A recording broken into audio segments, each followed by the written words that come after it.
Alright guys, TacticalRab back again today. Hope you're enjoying your day so far, and today I want to talk about some of the key players in Call of Duty Black Ops Cold War that have the most pressure on them to perform. Lots of things changed during the off-season this time around. Of course, a lot of the teams have changed, a lot of the players joining the new teams have also changed around quite significantly with the change to a 4 versus 4 environment, and as a result of that, the Challenger side is probably more competitive than it has ever been. If there are some players on these top teams with a lot of pressure on, they'll have the potential to be replaced by a lot of great talent in the Challenger side and also on the substitute bench for some of these rosters. Which players are they going to be, and which players have the most pressure on them to perform? Do you believe they will, or do you believe they will fall short of the pace expected of them? Intrigued to hear your thoughts in the comment section below. Like if you guys enjoyed the video, subscribe if you are new as always, I'd greatly appreciate it. It really helps out the channel. Thank you very much indeed for doing that. This is a topic which came up on the first episode of Hardpoints that aired a couple of weeks ago. Hopefully they have some more ones to come because I always enjoy listening to these. But these were some of the players that are, well, of course, these are all the players confirmed in the league as of right now.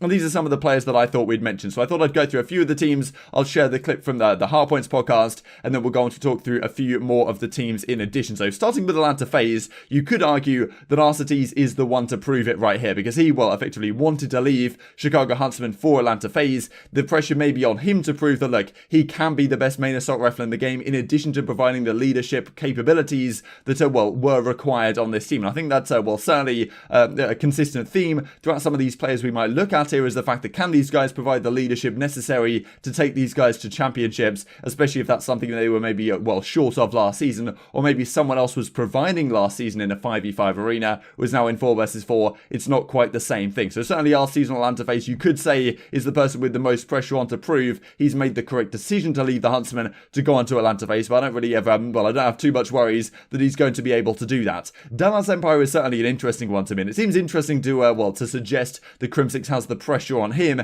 given the fact that, well, he's now become a 3-time world champion. You can argue he's cemented his legacy as the greatest Call of Duty player of all time, but at the same time, Dallas Empire lost Clayster last season, right? And the question was, should Crimsix have gone? Should Clayster have gone? They, of course, decided to get rid of Clayster, but Clayster certainly brought something to the team in terms of the leadership capabilities, right? Crim is more like, okay, maybe do this, do that. Clayster is more the hype man, right? He's maybe getting the guys fired up for the matches, showing them how good they really are, and, well, telling them how good they really are, and this type of stuff. Does Crimsix have that element to his character? Can he take on those elements of Clayster's kind of leadership style that they almost shared last season and still get the same results out of the likes of Ville, who can Shotzi? That is still a question mark on the table right now, and I don't really think the pressure is on those guys. Shotzi, Canelli, they proved they were fantastic last season. I'm sure they will be again, but the pressure is on Crimsix, I think, as well, the main assault rifle of this team, right? There's a lot of great main ARs in the league, which is he going to be able to compete on that level, put up the same KDs as a guy like Octane is? It's going to be a challenge for sure, and also can he, well, embody some of those leadership characteristics which Clayster had last season? You know, that is certainly a question mark right now, and as you can see, the Dallas Empire's record last season, of course, very, very strong indeed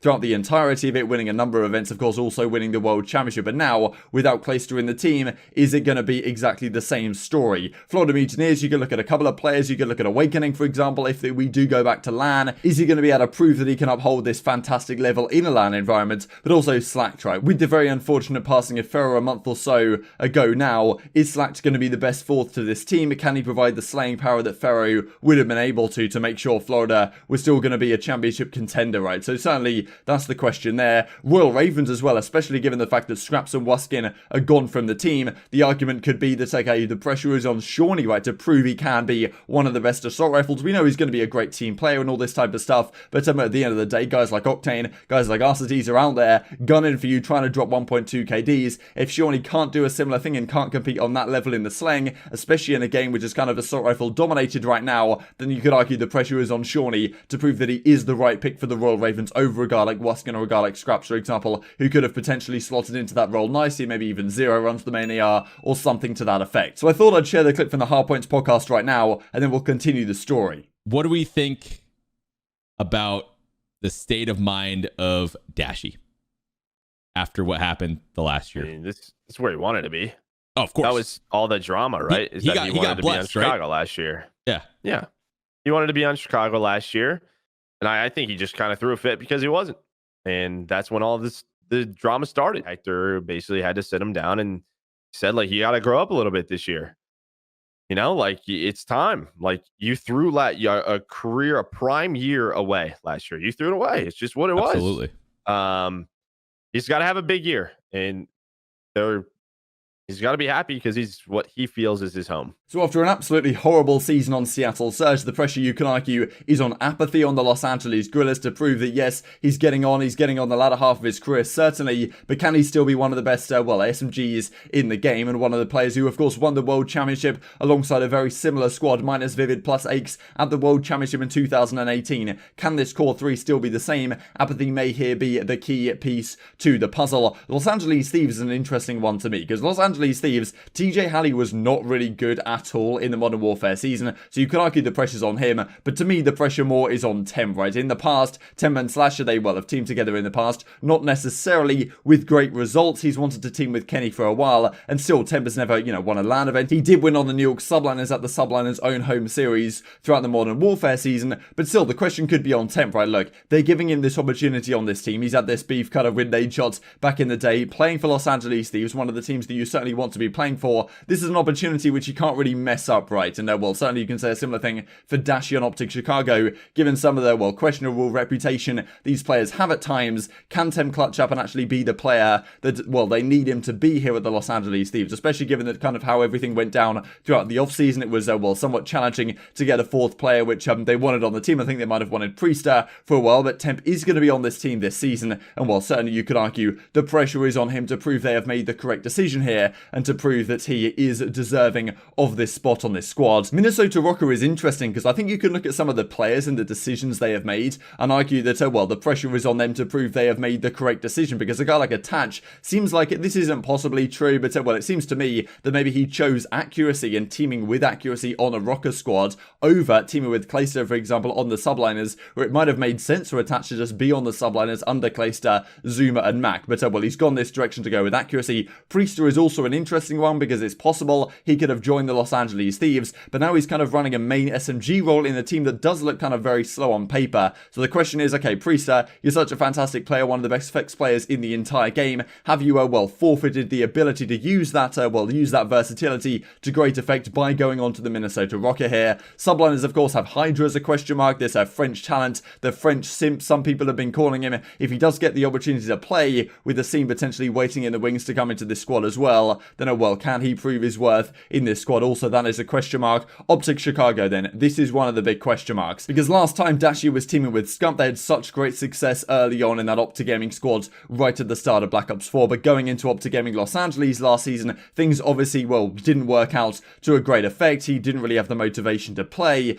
Slasher, of course, got very frustrated with him and was eventually benched and dropped out of the team. And certainly these attitude issues and, tardiness issues that Hex was talking about to some degree, not turning up to scrims on time, this type of stuff was, pretty prevalent throughout the Black Ops 4 season, also throughout the Modern Warfare season, and now this is his chance, right? This is his chance to prove, yes, he's Dashy of old, yes, he can drop ridiculous numbers, and, elevate this squad to be the best team in the game. And if these same issues come up again, which cause team chemistry problems, then, where does Dashy go from here, right? Because certainly Hex doesn't want to get rid of Dashy at all, like he wants him to be a piece of the squad for a long time to come, but, if things start to happen, once again, as they did throughout Black Ops 4, throughout Call of Duty Modern Warfare, then, how long does Dashy's tenure last in this team? That is a question mark, but obviously an incredibly talented player on paper. You can see right here that even dominating the early part of Black Ops 4, winning, coming first, second at the Pro League, but also winning the Las Vegas Open, where Dashy was MVP with something ridiculous like a 1.4, then he gets dropped off the team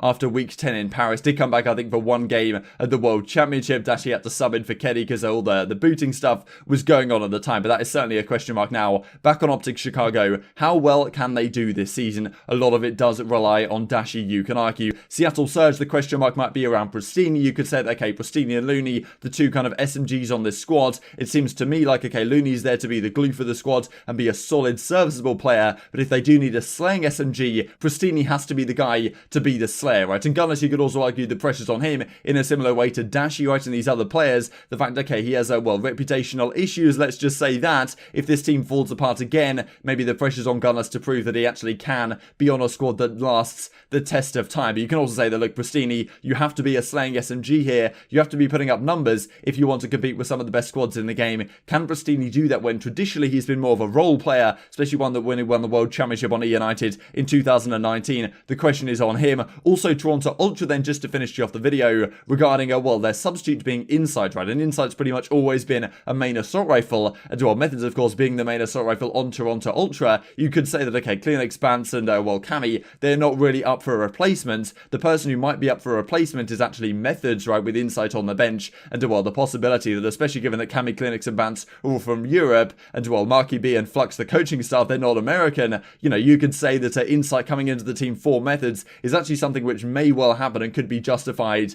this season, and, well, Methods may have to prove his worth, that he is one of the best main assault rifles in the game, again, to not get replaced in this manner. But, yeah, certainly some interesting points. I think that, well, one of the big ones, of course, was the Dashy question that we did just look at, and, well, what some of the guys were saying on the Hardpoints podcast as well, but also as I was just looking at right here, with the challenge just being so competitive this season, some of the names you can see here on screen, if these guys don't perform, next season things may change up very significantly indeed, and I believe that there will maybe some significant opportunities for roster changes in the middle of the season with the way the contracts are working this year. I think there was something like a 2-week contract where you can bring someone as a sub for just 2 weeks to give them a trial. You don't necessarily have to sign a guy as a substitute permanently. You can just trial a guy out for like 2 weeks in place of one of your pro players who maybe hasn't been performing too great, and then well, if it works out, keep him. If it doesn't work out, you can just get rid of them, and a few weeks later maybe try someone else out for a 2-week trial period. Certainly, well, seems to me that may mean a lot more roster changes this season than we saw in CDL 2020, and if some of these guys don't perform, it could be them on the chopping block. Intrigued to hear your thoughts in the comment section. I hope you guys enjoyed the video. If you did enjoy it, I'd greatly appreciate a like on the video. Really helps out the YouTube algorithm to know you enjoyed this content. Other people like you may enjoy this content as well, and help grow the competitive Call of Duty community. Thank you for watching as always, take care,